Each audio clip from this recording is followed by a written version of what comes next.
ভাতের হোটেলের হারুন ভাগিছে দেশ থেকে ভাগের আগে হাউনের আবার আকিকা হয়েছিল। আকিকা দিয়ে নাম পাল্টে দিছিল জনগণ, নাম দিছিল হাউন আঙ্কেল।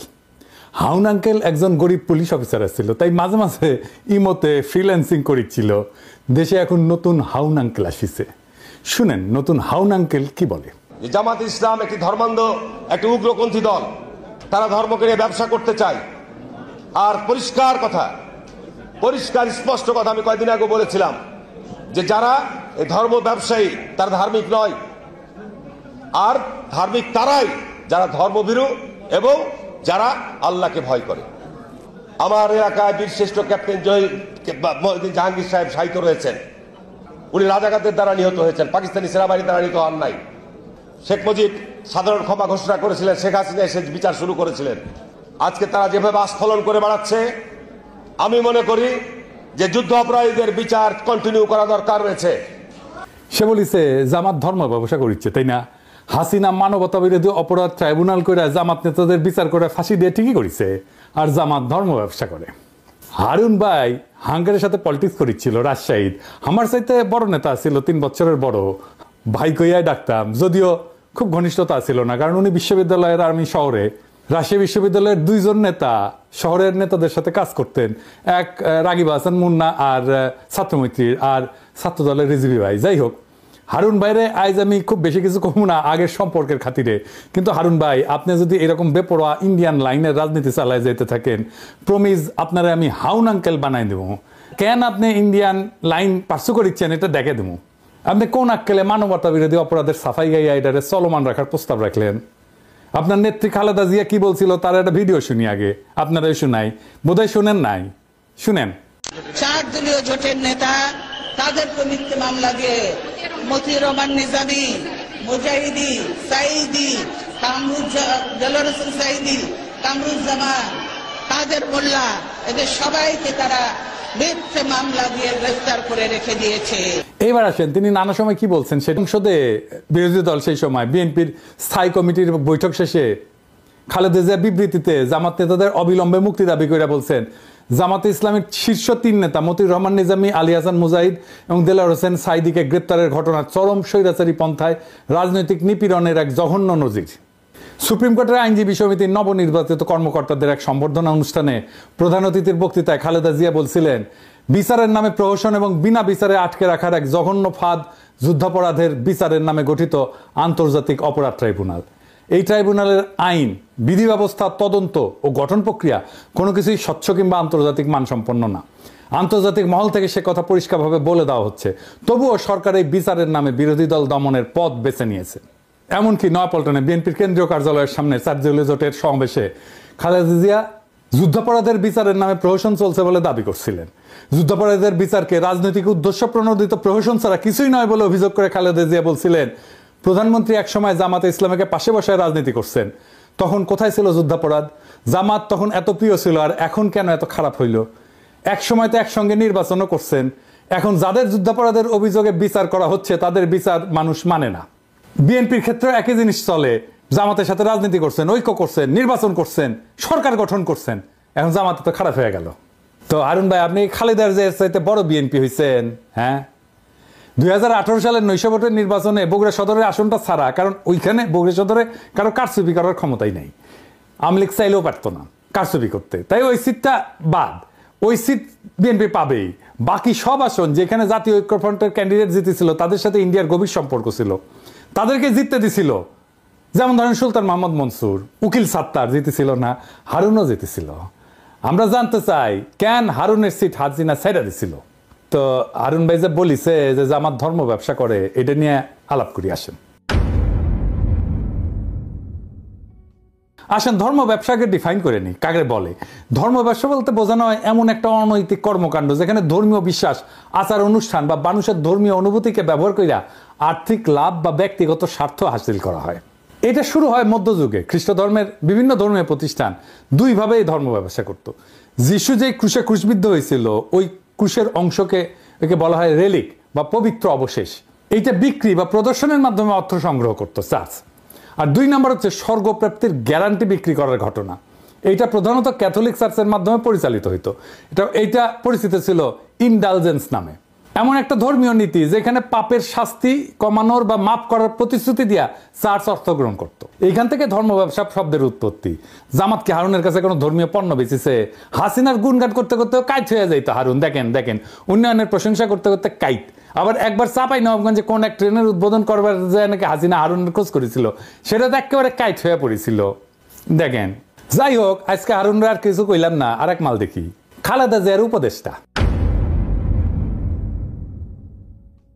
ফজলুর রহমান সাহেব, সাবেক ছাত্রলীগের সভাপতি, ওই যে কেন বিএনপি করে বুঝি না, ওই বিএনপি বসে রাজনীতি করেছে আওয়ামী লীগের।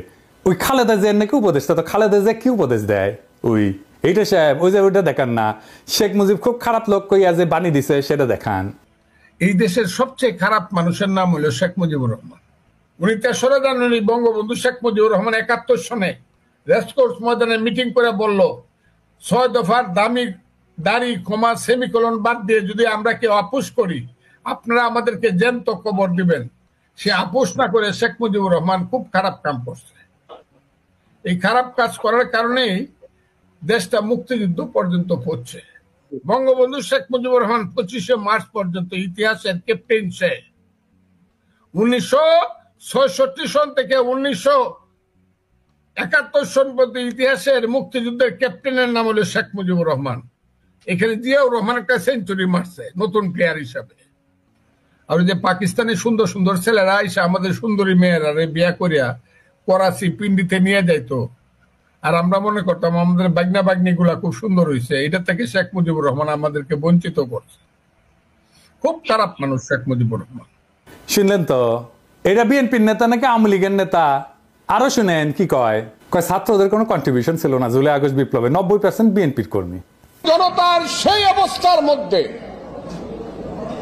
নিশ্চয়ই বৈষম্য বিরোধী ছাত্র আন্দোলন নামধারী নেতৃত্ব প্রকাশ্যে এবং গোপনে নেতৃত্বের ভূমিকায় অবতীর্ণ হয়েছিল, কিন্তু সমস্ত জনগণের 95% ছিল জাতীয়তাবাদীর শক্তির সমর্থক এবং বিএনপির নেতা কর্মী। আমি শুধু বলবো, উদাহরণ দেওয়ার জন্য, শুধু যাত্রাবাড়িতে থেকে দাউদকান্দি পর্যন্ত যে লক্ষ লক্ষ মানুষ ছিল, শেষ দিন যে ১৩৭ জন লোক জীবন দিয়েছে থানা দখল করতে গিয়ে যাত্রাবাড়ি, এরা কারা? এদের একজন কি ছাত্র ছিল? এদের একজন কি বৈষম্য বিরোধী ছাত্র আন্দোলনের নেতা ছিল, কর্মী ছিল? না, এদের প্রায় 99% লোক ছিল শহীদ জিয়ার আদর্শের কর্মী, খালেদা জিয়া এবং তারেক রহমানের কর্মী। কারণ আইসেনি আসিচ্ছি, এই প্রসঙ্গে আসিচ্ছি। আপনার নেতা মির্জা ফখরুল কি কইছিল আন্দোলন সম্পর্কে? বিএনপি নাকি আন্দোলনে ছিল না। এই যে দেখেন, তার কথা শুনেন। আন্দোলনের সঙ্গে শিক্ষার্থীরা সরাসরি জড়িত, আমরা এই আন্দোলনের সঙ্গে কখনোই সরাসরি জড়িত নই। ৯০% বিএনপি কর্মী হয়ে গেল। আর দেখেন, ছাত্রদের বিরুদ্ধে কি বিপুল ঘৃণা। সমন্বয়ক নামে ২২-২৩ বছরের ছাত্ররা ডিসির সাথে মিটিং করতে যেতেছে, আর ওনার পুচ্ছে আগুন ধরে গেছে। শুনেন, এখন বাংলাদেশের সব দলের চেয়ে বড় দলের নাম হলো সমন্বয়কের দল। আমি কিশোরগঞ্জে গেছিলাম, যদি ৪-৫টা ছেলে হাতে ডায়েরি নিয়ে হাঁটে।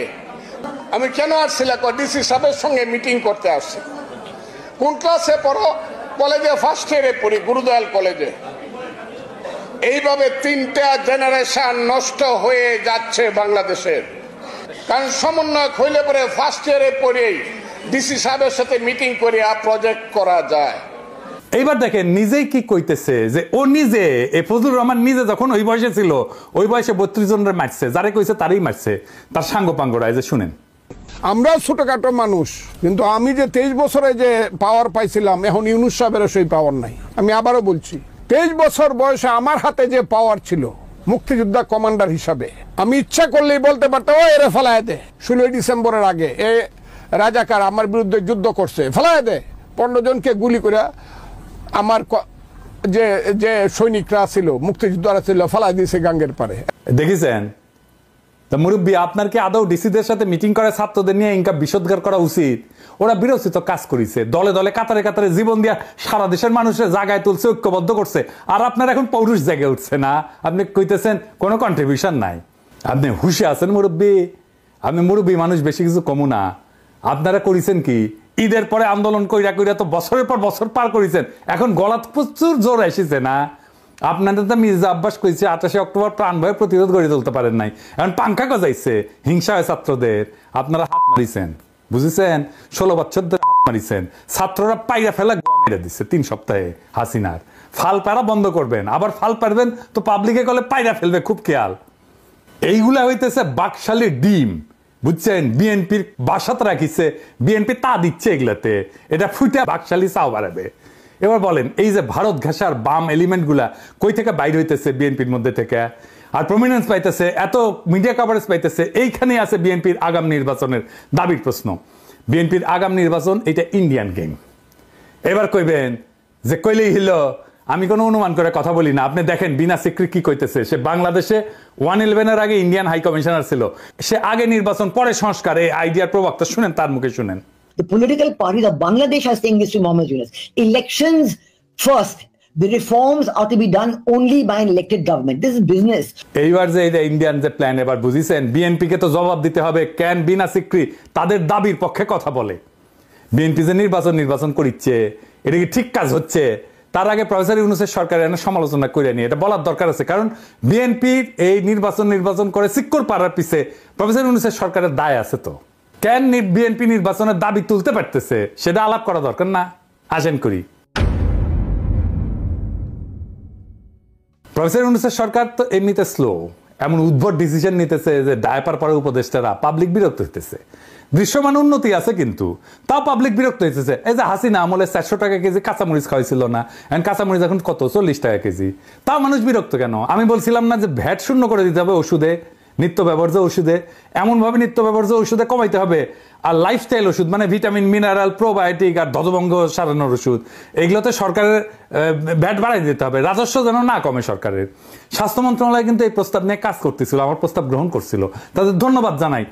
তালিকা ফাইনাল হয়ে যাওয়ার মাত্র 2 দিন আগে ওষুধের উপরে ভ্যাট বসাই দিল অর্থ মন্ত্রণালয়। এতে নাকি সমস্যা হবে না, অর্থমন্ত্রী কইছে। আরে সমস্যা হবে কি হবে না এটা তো আমরা বুঝি। জিজ্ঞাসিলেন আমাদেরকে সালাউদ্দিন সাহেব, আপনি আমাদের মতামত নিয়েছিলেন, রাষ্ট্রে কি আপনার বাপের তালুকদারি যে ইচ্ছা হইলো ভ্যাট বাড়াইলাম? আপনারা গালাইছিলাম, এরে ওরে কমপ্লেন করেছিলেন। নূরজাহান আপা বলে যে তুমি গালাই বানা এখন থেকে বয়স্ক মানুষকে, আমি গালি দেওয়া বন্ধ করেছি উনার রিকোয়েস্টে, আর আপনাদের পাঙ্খা গজাইছে। নূরজাহান আপা দেখেন, এবার দেখেন, আপনার কাছে তো আমি কমিটমেন্ট দিছিলাম গালি দিব না, দেখেন আপনার মন্ত্রণালয়কে খাইলো বাম্বু। পাবলিক এখন আপনারা গালাইতেছে যে আপনি বোধহয় ওষুধের দাম বাড়াইছেন। আচ্ছা সালাউদ্দিন সাহেব, ওষুধের উপরে ভ্যাট বাড়ানোর আগে আপনার একবারের জন্য মনে হইলো না যে আমি একটু স্টেক হোল্ডারদের সাথে আলাপ করে নিই? আমার সাথে আলাপ না করেন, আপনারা তো মানুষ বিলা মনে করেন না।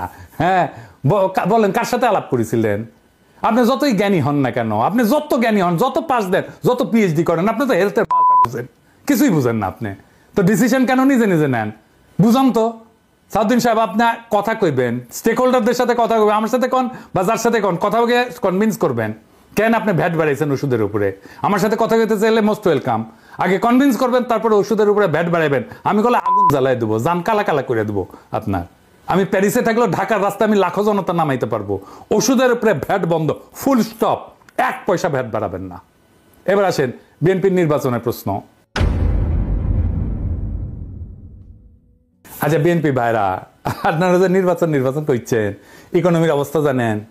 ইকোনমি যে জয় বাংলা হয়ে আছে সেটা জানেন? খবরই তো নাই। অর্থনীতির অবস্থা নিয়ে ভিডিও আসবি, আমি ভয় পাইতে চাই নাই, তাই এটা নিয়ে কিছু বলি নাই।